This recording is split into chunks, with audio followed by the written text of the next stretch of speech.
we live in a culture, Western culture, that if you feel it, then it must be it. It must be real. And no doubt if you're feeling something, there must be something real with it. But does that mean it trumps everything?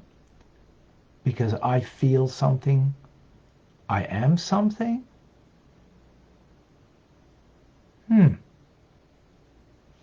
Because I feel that I am, another another form of being.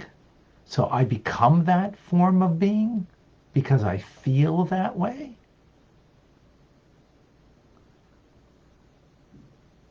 That's when feelings are the highest and greatest thing about the individual.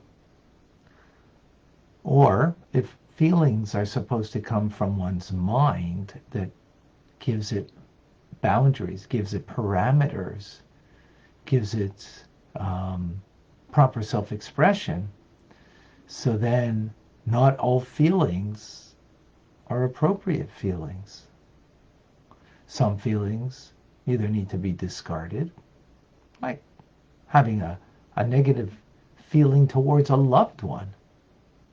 Either work it through or work on your own or work it through with them. But to have bad feelings towards a loved one is wrong. But it's my feelings. Okay, so own it. Work it through. That's what's necessary. But just because I have the feeling doesn't make it appropriate. So you have a feeling of, being transitional. Fine, you have the feeling. Work it through. Have someone guide, being a mentor. Just because you have the feeling doesn't make it appropriate.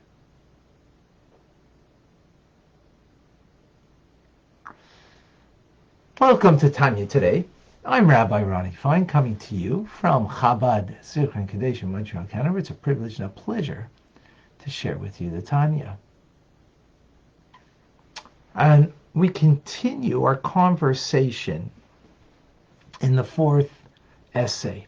In this essay, the Alter Rebbe is pointing out the virtue of action mitzvahs. In other words, the act of doing the mitzvah, as opposed to the feelings we have behind the mitzvah.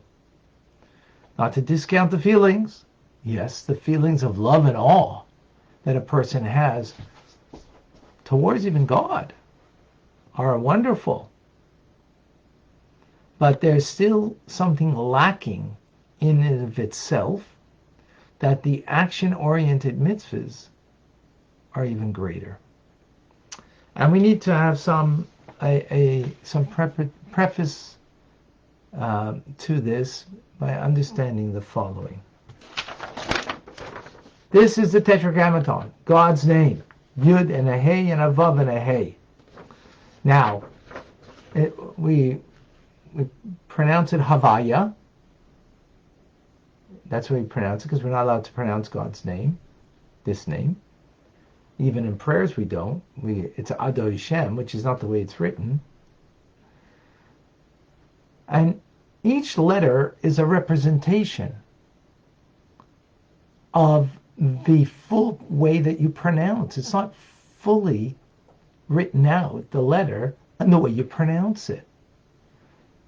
Yud, Hey, Vav, and a Hey. Well, there are 4 different ways that you could spell out each letter in God's name.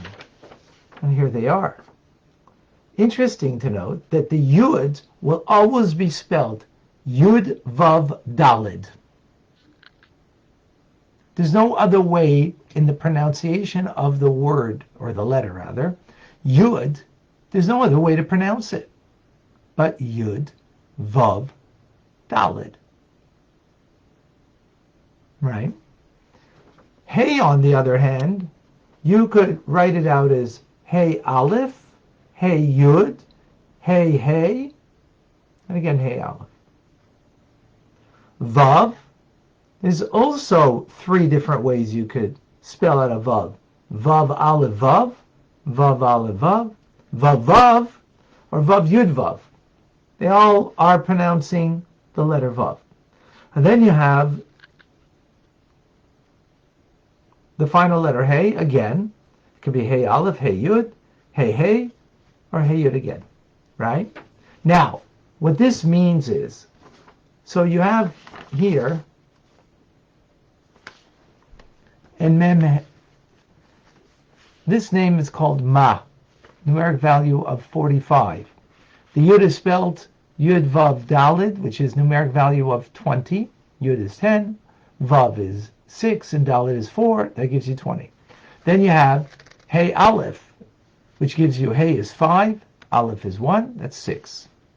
Vav, spelled Vav Aleph Vav, 13. Vav is 6, 2 6s, and a 1. And then Hey Aleph again with an Aleph, 6. This is what's called Milui Aleph. This is with using the letter Aleph as its fullness of writing out the letters. Now, a second way, we're only going to go into 2 today, is named Sag, which is 63. Well, the Yud is the same. The Hey is different because it's with a Yud. The Vav is the same, 13, but here's again with a Yud. So that gives you 15 instead of 6. That gives you an extra 18 more, right? 18 more, 9 and 9, so that's 63. God's name is the source of all of creation, the Tetragrammaton. And it's spelled out in 4 different manners. We dealt with 2 today. The name Ma and the name Sag. 63 versus 45, right? The milui of filling out the letters with an Aleph or with a Yud. So, the name Sag is it refers to godliness or God's power in the world of Tohu, the world of chaos, which the light of God is very powerful, and the vessel that contains it is minimal, and that's why there's chaos. But it's a very powerful world. The name Ma, on the other hand, is in reference to the world of Tikkun, the world of fixing, where the vessel is large, it's a great container, and a minimal amount of divine light that is contained within it, and therefore able to hold on to it. And therefore that's why it's called the world of fixing, because things can be fixed there. But it's a lower world, because God's light and presence is lesser. Okay? So that's the background for this understanding of why action-oriented mitzvahs are greater than even the soul's natural love of God. You think the soul's natural love of God, well, that should be enormous. That should be amazing. And it is. However, this is even more amazing. Okay? Well, let's understand. So,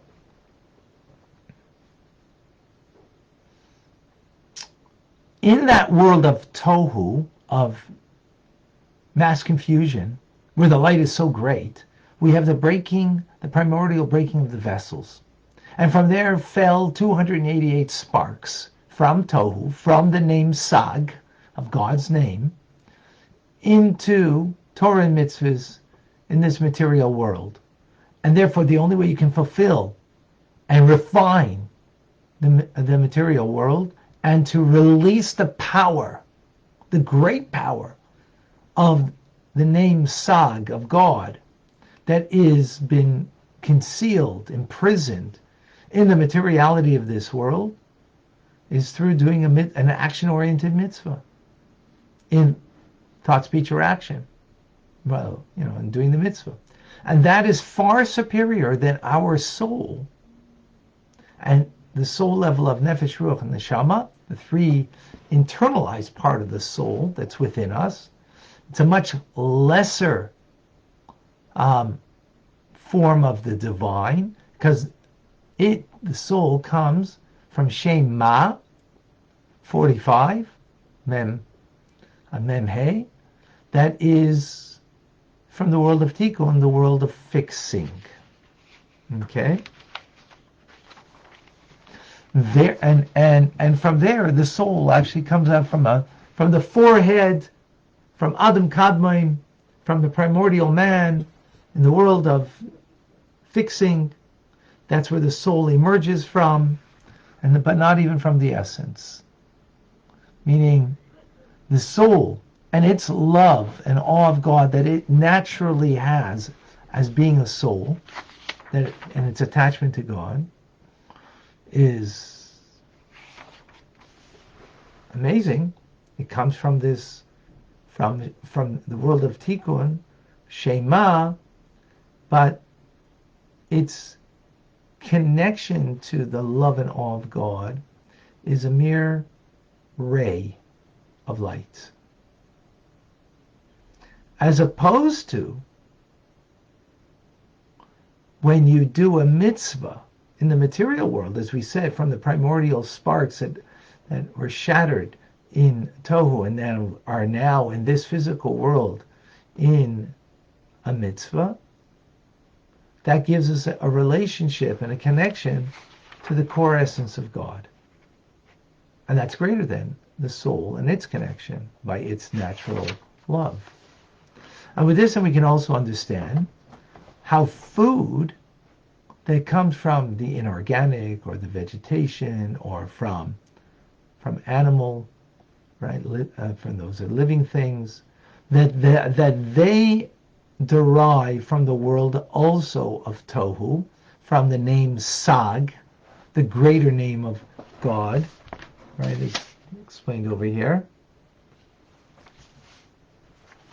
It fell into this world to a lower level, but because it comes from a higher source, that's why it can nourish me and you.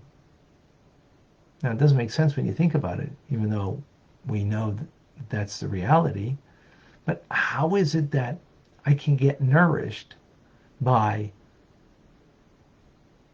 vegetation, by water?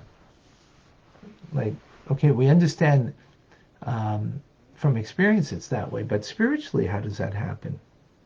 Because it comes from a higher place. It comes from a higher place, and therefore we live through that source of life that comes from a higher place, from the world of Tohu, from the name of Sag, of the divine name of the Tetragrammaton.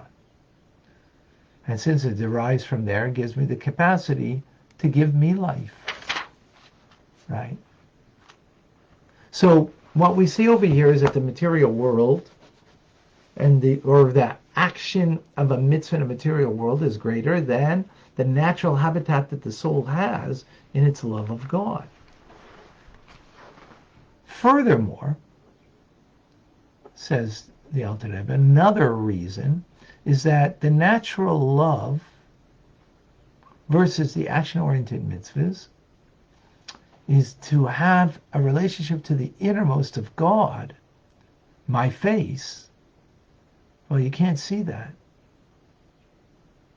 You can't have a relationship to that. The soul, it's too much for the soul.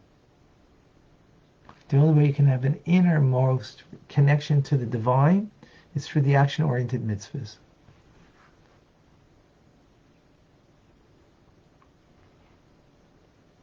Even though the action-oriented mitzvahs are an expression of Netzachot Yesod, but it's giving us an essential bond to those levels of the divine, as opposed to the soul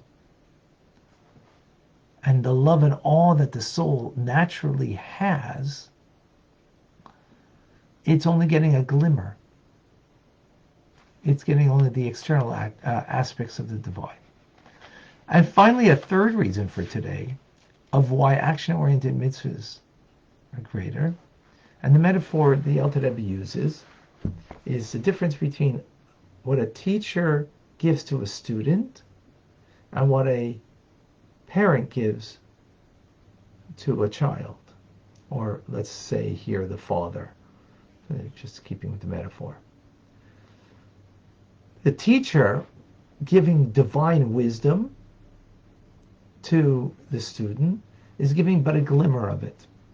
Like me right now as a teacher, what I'm able to teach you and what you're able to gain from me teaching is but a glimmer, meaning in my head, the essence of the teaching is much more powerful than what I'm able to give to you in my words.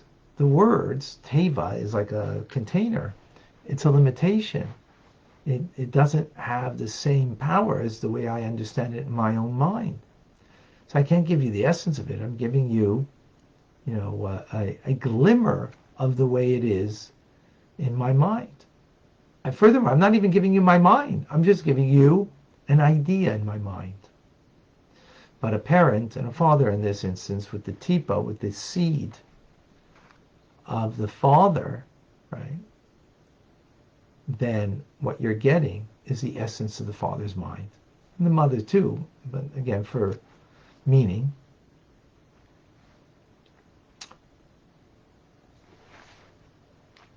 Through an action-oriented mitzvah, we are bound up to the essence of God, our Father in heaven, right? As opposed to when we try to access God with our own love and awe of Him. So when we're accessing with our own love and awe, that's metaphorically like the teacher who's merely able to give a glimmer of himself, a ray of his wisdom to the student. But when you do the action-oriented mitzvah, what you're getting in fact is, the essence of God Himself. Just as the Father gives the essence of His brain. And that's why the child can think exactly like the Father and have the brain capacity like the Father, right? Might be greater, might be like the mother, but again, it's the point. The point is we're giving a metaphor over here, right? And that's what an action-oriented mitzvah does. It gives us access to the core essence of God Himself, right?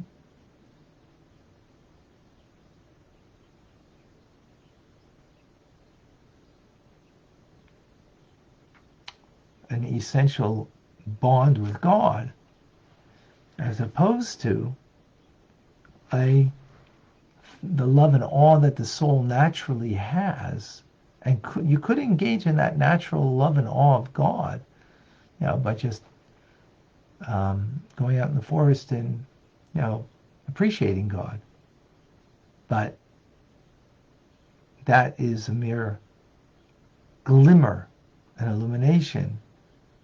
Doesn't have the core essence. So, what's greater, love or action? So if we're talking about action-oriented mitzvahs, that is most definitely greater, as it gives us a connection and a bond to sag, that we can refine the higher level of the divine revelation. It gives us an inner connection to the divine, and even more so, an essential connection and bond to God.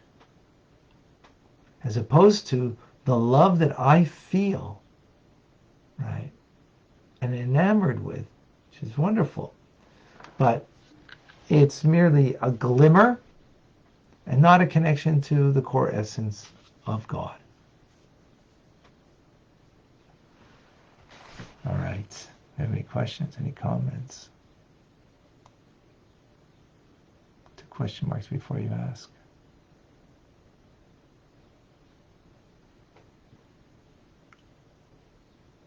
Question mark before you ask a question. Just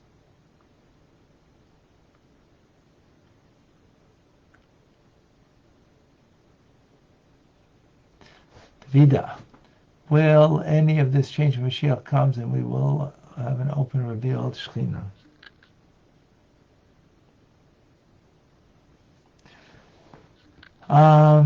Yes, no, yes and no. I mean, it'll change because everything will be revealed, but it'll still be this notion of the action-oriented mitzvahs are still, very important. Absolutely. Thank you. Sherry's contribution of the two, both action and love, I would like to believe. Of course you need both. We're just comparing one to the other, though. Absolutely, Sherry's. Right, so the action-oriented mitzvah is done with love, absolutely. And we learned that earlier in in Tanya, which is now giving a deeper appreciation, understanding of the uniqueness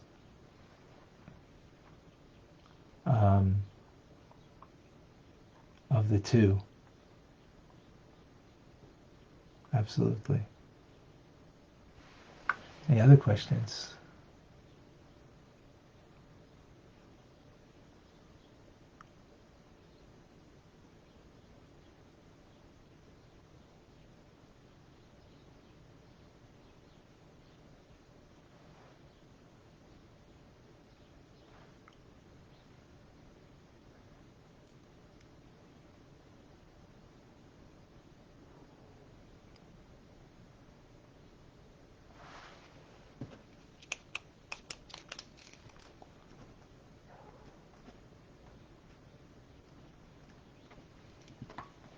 All right.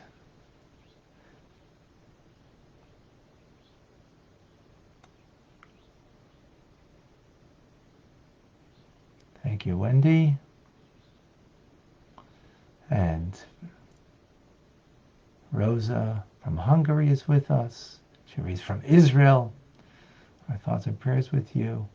We have Jeremy in Oakland, David and Leva in New York, Masu, welcome. Lorraine is with us in Pennsylvania, Johan in California, Sarah is in New York, Rena in Colorado, Gita in Toronto, my old hometown, very long ago, Yarrow in Mexico. Who else is with us? Irma St. Martin. We have Amy with us. Amy, thank you for joining yesterday's class. We have Rachel in South Carolina. Was the same before received the Torah. Not certain what that means. Akoy in Lima, Peru. With us, Jennifer is in Minnesota. Bruno. Nancy Marlene in Florida.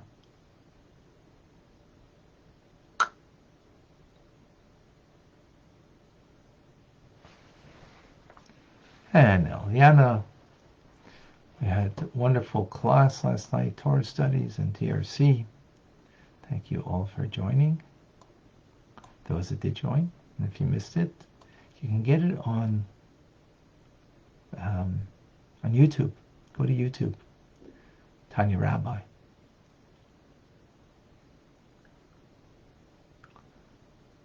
Vida had a question. Okay, I missed it. I don't understand. Was this the same before they received the Torah? What was the same? I'm not sure what God's name? Is that what you're making reference to? You mean the Yud K Vav K and the 4 different ways that we fill out the letters? And sure, If that's what the question, absolutely. All right, folks. Rambam, come and join us. I'm Rabbi Ronnie Fine, coming to you from Chabad Zuch and Kadesh in Montreal, Canada. It's a privilege and a pleasure to share with you the Tanya. Have an amazing, great day. Thank you for joining.